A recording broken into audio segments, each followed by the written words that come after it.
qui ont combattu parfois bravement dans l'armée française, ce qui montre que les Algériens, malgré leur attachement à l'islam, etc., n'hésitaient pas à défendre une démocratie contre un totalitarisme. Mais l'amertume était encore beaucoup plus grande. Au retour, ils ont trouvé non seulement que les qualités de l'armée française n'étaient toujours pas appliquées dans le vécu des colonies, mais ils ont eu le 8 mai 45. Le 8 mai 45, c'est le jour de la victoire des Alliés, où les Algériens sortent pour célébrer cette victoire à laquelle ils avaient participé, et ça se termine par un carnage à Sétif et à Guelma.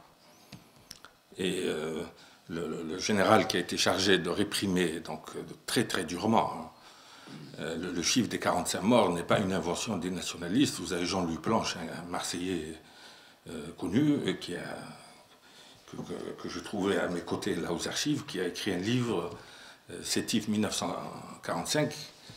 Il démontre que le chiffre des 45 000 est tout à fait plausible. Parce que vous avez un rapport commandé par Châtaigneau qui était sympathisant SFIO à l'époque, donc considéré comme libéral, c'était pas un colonialiste comme ceux d'avant. Il a dit « Je veux savoir ce qui s'est passé ». On lui dit « La première semaine, la répression dans Sétif et sa région a fait 10 000 morts ». Or, la répression officielle ne s'est arrêtée que vers le 26 juin. Donc, par extrapolation, quand la première semaine fait 10 000 morts, on peut avoir facilement 45 000 morts, surtout que la répression était continuée par les milices de colons, qui étaient armées par la gendarmerie, les tirailleurs, etc., et qui ont continué après le fin juin. Et le général a dit « Je vous ai rapporté une paix pour 10 ans ». Et il ne s'est pas trompé de beaucoup, puisque 9 ans après, il y a eu le 1er novembre. Le général Duval.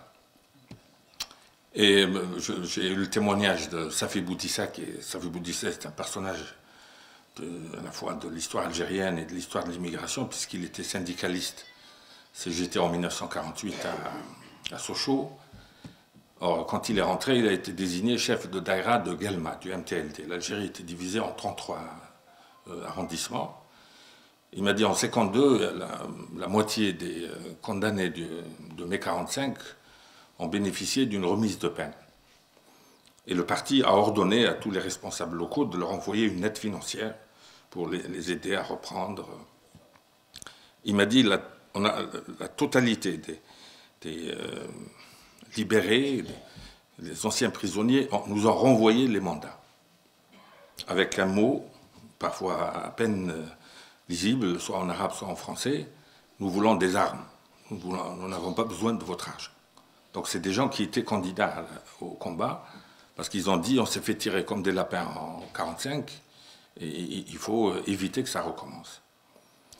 Donc vous avez les gens du CRUA, le comité révolutionnaire d'unité et d'action, que la plupart des historiens ont présenté comme une troisième force. Quand il y a eu la crise du MTLD, le parti nationaliste qui revendiquait l'indépendance, la crise entre messalistes et centralistes, alors maintenant on sait que ce n'est pas vrai. Vous avez toujours eu un courant favorable à la lutte armée depuis le début, au sein du parti indépendantiste. Or, quand Messali Hadj, après il a été enfermé à Brazzaville, en résidence surveillée à Rebelle, etc., à la fin de la guerre, il revient à Paris, il rencontre le secrétaire général de la Ligue arabe, Abdelrahman Azem. La Ligue arabe venait d'être créée, et Abdelrahman Azem lui a dit « On va plaider votre cause à l'ONU, et il faut participer aux élections que la France organise. » Et Messali El-Hadj croyait obtenir des résultats par ces deux voies, c'est-à-dire le plaidoyer au nom du droit international, au nom des principes du président Wilson, le droit des peuples à disposer d'eux-mêmes, et l'augmentation du nombre d'élus. Il croyait pouvoir progressivement aboutir à l'amélioration du sort des indigènes. Et donc celui qui a été le père de l'idée d'indépendance était devenu le plus réticent pour la lutte armée. D'où son conflit avec ce qu'on appelait les centralistes, c'est-à-dire les dirigeants de son comité central, Et vous avez les partisans de la lutte armée dont la plupart sont des anciens officiers de l'armée française pendant la guerre mondiale, Boudiaf, Krim Belkacem, Ben Boulaïd, Ben Mehdi, non, on n'a pas fait la guerre. C'était des gens qui, Ben Boulaïd, achetait, parce qu'il avait une fortune personnelle, achetait les armes, ce qu'on appelle les stati. Stati, c'est un mot à la fois arabe et italien, qui désigne des fusils à 6 balles, qui ont été enterrés par les Italiens à la frontière algérienne et récupérés par les Bédouins à partir de 45-46. Ben Mehdi s'est mis à racheter ces armes, il les stockait avant même la création de l'organisation spéciale, en février 1947. Donc lui, dès son retour de Cassino, il a été un des héros de Cassino, comme Ben Bella, il a dit que il a répété, il a adhéré à ce que Messali El-Hajj avait dit à Farhat Abbas en 1927 à Paris. Enfin, il l'a rencontré chez le restaurant, l'a connu au quartier latin, qui s'appelait Le Hogar, qui était le lieu de ralliement de tous les nationalistes. Et Messali lui a dit, tu perds ton temps, toi, à utiliser le droit français pour convaincre les Français de te donner des droits au compte-gouttes. Le système colonial ne comprend que le langage de la force. Farhat Abbas était furieux, il lui a dit, mais si tu dis ça à Constantine, tu vas te faire arrêter. À Paris, on te laisse dire ça, mais là-bas, c'est pas possible. Mais à partir de 1952-53, c'est Farhat Abbas qui disait ça. Il a dit, Messali avait raison en 27 quand il m'a dit que le colonialisme ne comprend que le langage de la force. Parce qu'il a épuisé tout. Farhat Abbas est venu à l'Assemblée constituante, il était un parlementaire français, rompu à la vie parlementaire comme les députés radicaux socialistes. Il aurait fait un excellent ministre, Farhat Abbas, si le système colonial n'était pas fermé. Mais il a dit, j'ai perdu mon temps. Tous les ministres que je vais voir me promettent moi merveille, mais il ne se passe rien. Et donc, Farhat Abbas a dit, le seul langage qui reste, c'est celui des mitraillettes. Il a dit ça en 1953 quand Messali refusait la lutte armée. Et les ulama étaient très discrètement favorables ils ont demandé le 2 novembre 1954 à leurs étudiants de l'Institut Ben Badis de rejoindre l'insurrection des Aurès. Donc vous avez une majorité d'Algériens qui réclamaient l'égalité, quand leurs revendications ont buté sur une surdité générale de la classe politique, ils ont laissé la voie à une minorité qui ne croyait qu'à la lutte armée au nom du besoin de résurrection des États algériens détruits par la France. Donc ils considéraient que l'Algérie, c'était une nation privée des États qu'elle méritait, donc il faut ressusciter l'État algérien. Et ceux qui connaissaient bien l'histoire de France disaient que la nation française elle-même est une création de l'État français. Parce que historiquement, l'État français a précédé la nation française, contrairement à l'Allemagne ou l'Italie. Et donc ils disaient que la phraséologie coloniale nie l'existence d'un peuple algérien, puisque même dans les discours du général de Gaulle jusqu'à la fin, il disait les Kabyles, les Mozabites, les Chaouïas et les Arabes. Il ne considérait pas que l'Algérie était un peuple et une nation. Et donc les plus instruits parmi les nationalistes algériens, ils disaient, au cas où la nation algérienne se serait assoupie, il lui faut un État pour la relancer. À l'image de l'histoire de France, où c'est l'État qui a créé la nation.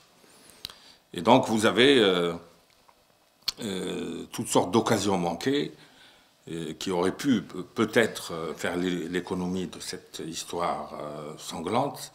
Et l'occasion manquée la plus regrettable, c'est le refus du Conseil supérieur de l'Algérie d'appliquer les lois Jules Ferry, les lois scolaires à l'Algérie, alors qu'elles étaient applicables. Scolarité obligatoire, gratuite.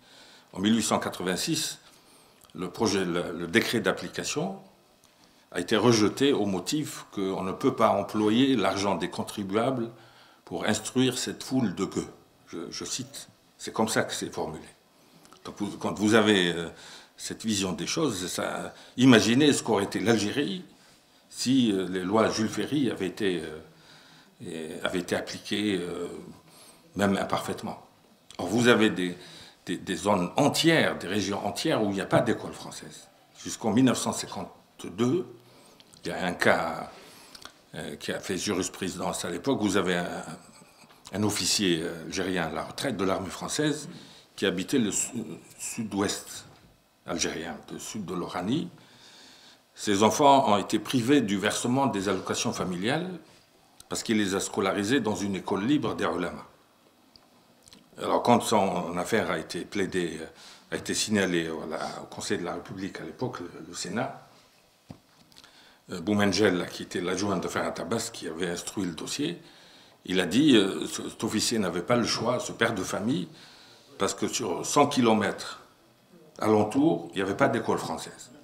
Et on est en 1952, pas en 1852. Donc quand les députés français s'entichent d'histoire et légifèrent sur les aspects positifs de la colonisation, je pense qu'ils ont été un peu trop vite en besogne. En 1852, alors que Nejlen, qui venait de quitter, Nejlen était un social-démocrate qui était choqué par les inégalités, même si les problèmes de différence, il ne les avait pas intégrés. Il est arrivé en 1948, il a trouvé les classes A et les classes B. Même le système scolaire, là, après le refus de Jules Ferry, vous avez les Arabes qui étaient dans les classes B et les enfants d'Européens ou de musulmans naturalisés dans les classes A en 1949, pas en 1849. Alors, Nejlen était choqué. Il a dit, je ne savais pas que ça existait encore, ça, il faut me faire la fusion tout de suite. Nejlen, si vous voulez, il croyait, c'était un ancien ministre de l'Éducation, avant d'être gouverneur en Algérie, il croyait beaucoup à la promotion par l'école, mais c'était trop tard. Il y avait le 8 mai 1945 avant, et puis la difficulté de la social-démocratie de s'occuper des différences autant que des inégalités. Et on en a l'exemple le plus éloquent, c'est pas la peine d'en parler longtemps, c'est Guy Mollet en février 1956 à Alger. Il avait dans son entourage un seul parmi les membres de la SFIO de l'époque, c'était Albert Gazier. Il l'a fait venir quand vous avez le petit peuple là, de la route moutonnière qui crachait sur la vitre de la voiture officielle.